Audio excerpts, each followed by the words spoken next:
Hello everyone, कैसे हैं आप लोग। आई होप आप लोग अच्छे होंगे। क्रैक जेई नीट में आप सभी का स्वागत है। चलिए क्वेश्चन स्टार्ट करते हैं। A 0.5 kg block slides from a point A on a horizontal track with an initial velocity 3 metre पर second towards a weightlessness spring of length 1 meter and k is equal to 2 Newton per meter. A part AB is smooth and part BC has mu s is equal to this and mu k is this. If A B is 2 metre, तो A B ये given दे रखा है 2 metre, यहाँ से block को चलाया गया 3 metre पर सेकेंड की वेलोसिटी दी गई, यहाँ से ए टू बी 2 मीटर पर second, B to D 2.14 metre respectively. Find the total distance through which the block moves before it comes to rest completely. तो इस क्वेश्चन को समझने के लिए देखिए समझिएगा, यहाँ पे हमने मान लिया कि ये हमारे पास हॉरिजॉन्टल सरफेस है. इस हॉरिजॉन्टल सरफेस के ऊपर एक ब्लॉक एम मास का ब्लॉक हमने मान लिया. ये एम मास का जो ब्लॉक है ये इधर 3 मीटर पर सेकेंड से मूव कर रहा है. ये ए और ये हो जाएगी बी और ये हो जाएगी डी, ठीक है. और ये आपका स्प्रिंग, ये आपको क्वेश्चन में मेंशन है, ठीक है ना. चलिए अब इस चीज़ को समझते हैं. ये वाला जो डिस्टेंस है, ये वाला डिस्टेंस है 2 मीटर, ये वाला डिस्टेंस है 2.14 मीटर. अब देखिए फाइनली मैं जस्ट एज्यूम कर रहा हूँ. अच्छा, यहाँ पे ये वाला जो सरफेस है ये A to B is smooth, ये A to B this part is smooth. मतलब कि इसका मतलब ये हुआ कि यहाँ पे जब ब्लॉक आएगा तो इस पॉइंट पे इसकी वेलोसिटी 3 मीटर पर सेकेंड होगी. क्लियर. अब देखिए यहाँ पे ये वाला पॉइंट जो है वो रफ है. तो जब ये वाला पॉइंट रफ है तो ये वाला सरफेस रफ है यहाँ से बी टू डी, तो इस पॉइंट पे फ्रिक्शन फोर्स इसके बैकवर्ड डायरेक्शन में लग रहा होगा और वो फ्रिक्शन फोर्स इसको क्या कर रहा होगा, अपोज कर रहा होगा. और ये फ्रिक्शन फोर्स कैसे नेचर का लग रहा होगा, काइनेटिक नेचर का लग रहा होगा. ये फ्रिक्शन फोर्स इसकी वेलोसिटी को धीरे धीरे लूज करवाएगा. ठीक. यहाँ से अब होगा क्या, ये वाला फ्रिक्शन फोर्स इसको यहाँ पे आने के बाद इस ब्लॉक के पास कुछ वेलोसिटी होगी. ठीक है. बी टू डी क्या, ये फिर मेरे हिसाब से आगे तक का रफ सरफेस है. देखते हैं यहाँ पे the part A B is smooth and part B C. अच्छा, ये सी पॉइंट कहीं यहाँ तक है, तो ये सी पॉइंट, ये जो है सी पॉइंट ये रफ है. थोड़ा सा इसको अपडेट कर देता हूँ. ये रफ है. क्लियर. अब जब ये रफ है तो इसका मतलब ये हुआ कि जब ये वाला ब्लॉक यहाँ से चलना स्टार्ट करेगा तो ये वाला ब्लॉक कहीं यहाँ तक आएगा. मान लेते हैं ये ब्लॉक कहीं यहाँ तक आया. जस्ट जब ये वाला ब्लॉक यहाँ तक आएगा तो ये कंप्रेस हो चुका होगा एक्स डिस्टेंस. तो अब देखिए यहाँ से यहाँ तक ब्लॉक आया और इस ब्लॉक के मोशन के लिए कितना वर्क करना पड़ेगा. Work done by for this whole process, इस चीज़ को हमें समझना पड़ेगा. मान लेते हैं जस्ट यहाँ पे आने के बाद ब्लॉक रुक गया, वेलोसिटी यहाँ पे 0 हो गई. ठीक है.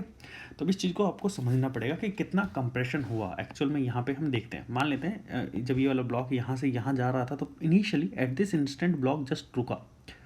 जब ब्लॉक रुक जाएगा तो यहाँ पे ये दो फोर्सेज लग रहे होंगे. एक तो के एक्स फोर्स इस डायरेक्शन में लग रहा होगा, स्प्रिंग फोर्स, ये स्प्रिंग फोर्स लग रहा होगा.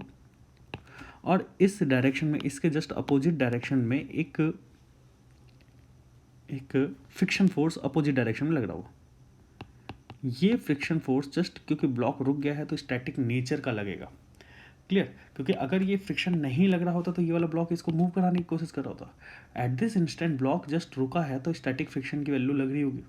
वो स्टैटिक फ्रिक्शन की वैल्यू देखनी पड़ेगी. वहाँ पे हमें चेक करना पड़ेगा कि ये जो स्प्रिंग फोर्स है वो कहीं ज़्यादा तो नहीं है. देखते हैं एक बार क्या होता है. सारा सिचुएशन हम लोग सारी चीज़ें समझेंगे. तो बाय वर्क एनर्जी थ्योरम देखते हैं. बाय वर्क एनर्जी थ्योरम, तो बाय वर्क एनर्जी थ्योरम क्या कहा जाता है, देखिए समझिएगा. जब ये वाली बॉडी यहाँ से यहाँ पे मूव कर रही थी, दो फोर्सेस एक्ट करेंगे. एक तो वर्क डन बाय फ्रिक्शन पहले से ही लगने लग जाएगा, वर्क डन बाय फ्रिक्शन, और ये काइनेटिक नेचर का होगा. दूसरा work done by spring force, that is equal to change in its kinetic energy. Final kinetic energy वैसे भी हमें पता है, फाइनल काइनेटिक एनर्जी है 0. Minus half M V initial square. तो initial kinetic energy 0, work done by friction minus mu M G into, देखिए mu into N. अब देखिए यहाँ से लेके ये डिस्टेंस यहाँ से यहाँ तक, तो बी से डी तक का डिस्टेंस 2.14 और ये इससे आगे एक्स डिस्टेंस, तो मैंने ये मान लिया कितना mu G into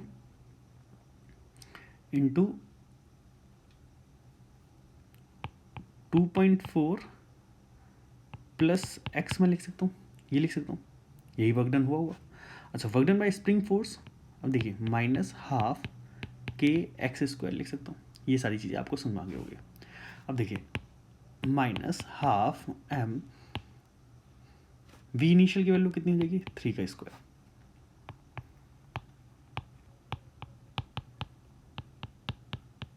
minus half के एक्स स्क्वायर। क्लियर। अब ये सारी वैल्यू हम पुट करते हैं।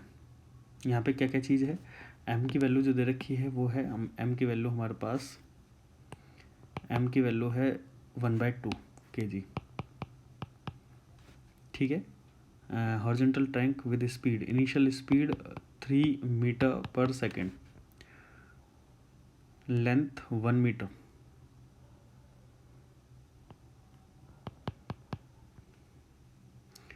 k की वैल्यू 2 न्यूटन्स पर मीटर, ठीक है। और तो मेरे हिसाब से the part A B is smooth this mu S, यहाँ पे म्यू एस की वैल्यू दे रखी है 0.22, म्यू के की वैल्यू दे रखी है 0.20, और तो सारी चीज़ें हमें पता है, ठीक।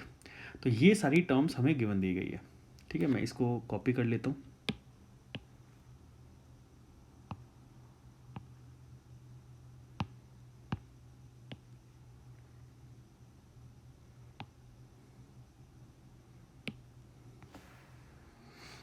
यहाँ पे रख लेता हूँ, और के तक की वैल्यू आ गई है हमारी, इसको मैं हटा देता हूँ,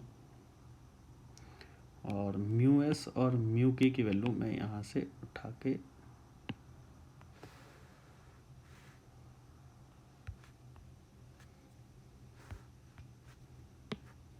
ये हटा देता हूँ, ठीक है। ये हमारा म्यू के हो जाएगा,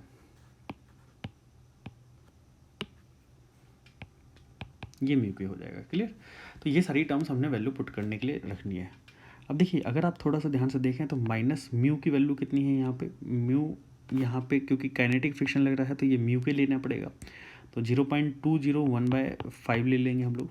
m की वैल्यू होगी 1/2 और g की वैल्यू हो जाएगी 10 और ये हो जाएगा 2.14 plus x minus half. k की वैल्यू कितनी हो जाएगी यहाँ पे 2 और x की वैल्यू हो जाएगी, x की वैल्यू हमें निकालनी पड़ेगी माइनस हाफ m की वैल्यू 1/2 इंटू 9,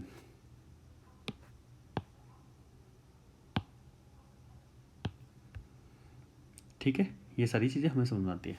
तो जब हम इसको फर्दर सॉल्व करेंगे तो ये हो जाएगा -9/4, ये 2 से 2 कट जाएगा, माइनस एक्स स्क्वायर।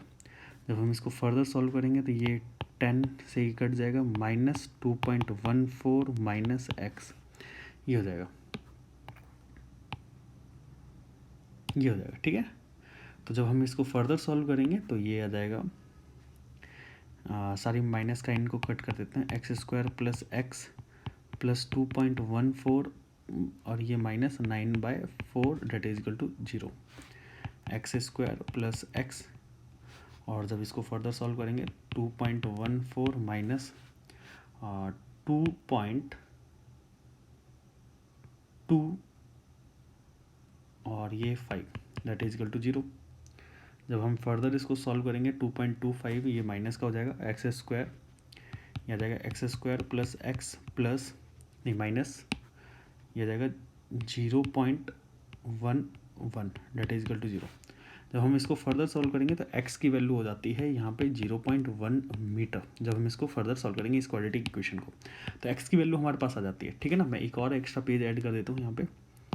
अब देखिए तो ब्लॉक इतने डिस्टेंस, ब्लॉक इस स्प्रिंग को एक्स डिस्टेंस कंप्रेस करेगा, ठीक है। अब देखते हैं कि क्या इसके बाद ब्लॉक चल पाएगा क्या नहीं। जब ब्लॉक यहाँ पे आ गया, इस ब्लॉक के ऊपर एक स्प्रिंग फोर्स लगा पड़ा है इधर, और ये ठीक है,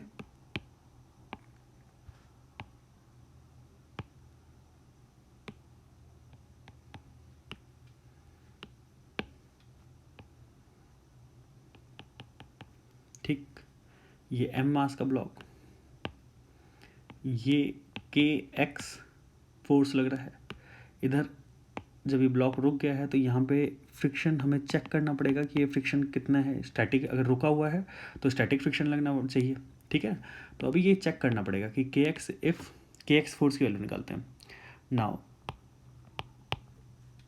के एक्स, के की वैल्यू कितनी दे रखी है यहाँ पे, के की वैल्यू हम लोगों ने निकाली थी, ये गिवन दे रखी है 2 न्यूटन पर मीटर।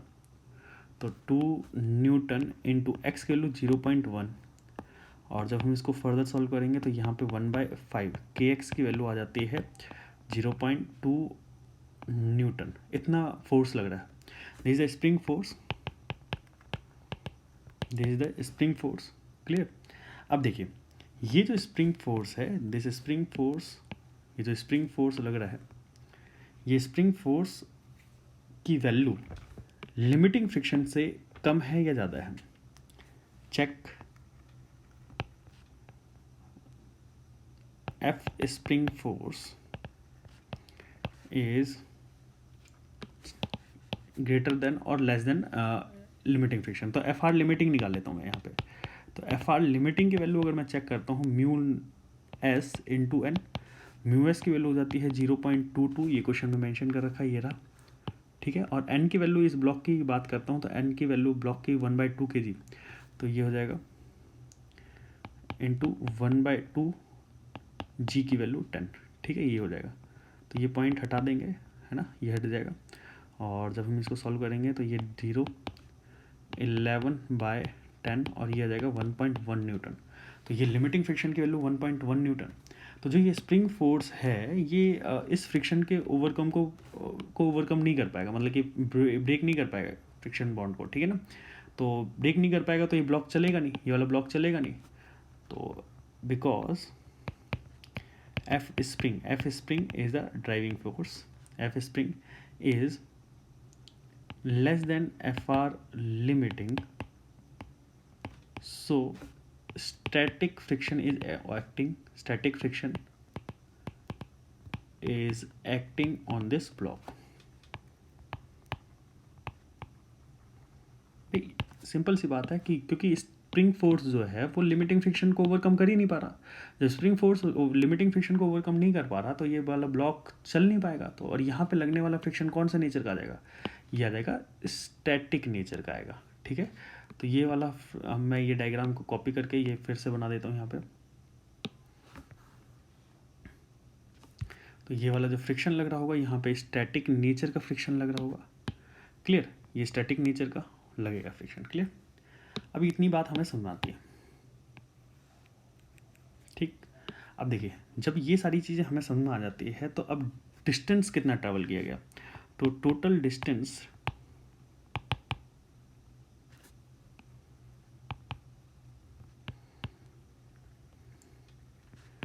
ट्रैवल बाय ब्लॉक, कितना डिस्टेंस ट्रैवल किया जाएगा इज, पहले देखिए यहाँ पे देखिए डायग्राम में, ए से बी तक डिस्टेंस 2 मीटर, बी से डी तक 2.14 मीटर, और ये X distance that is 0.1 metre.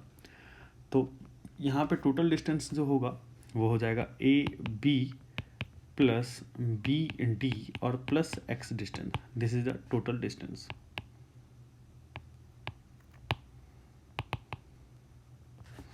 A B की वैल्यू कितनी हो जाएगी, ए बी की वैल्यू हो जाएगी यहाँ पे 2, और ये हो जाएगा 2.14 प्लस एक्स की value 0.1 that is equal to हो जाएगा यहाँ पे हो जाएगा 4.24 मीटर। तो इतना टोटल डिस्टेंस ट्रैवल किया जाएगा बाय ब्लॉक। तो आई होप आप लोगों को ये समझ में आ गया होगा। ऐसे ही वीडियो लेक्चर्स देखने के लिए हमारे चैनल को जरूर सब्सक्राइब करिएगा और बेल आइकन को प्रेस करना मत भूलिएगा ताकि जो भी लेटेस्ट लेक्चर हो आप लोगों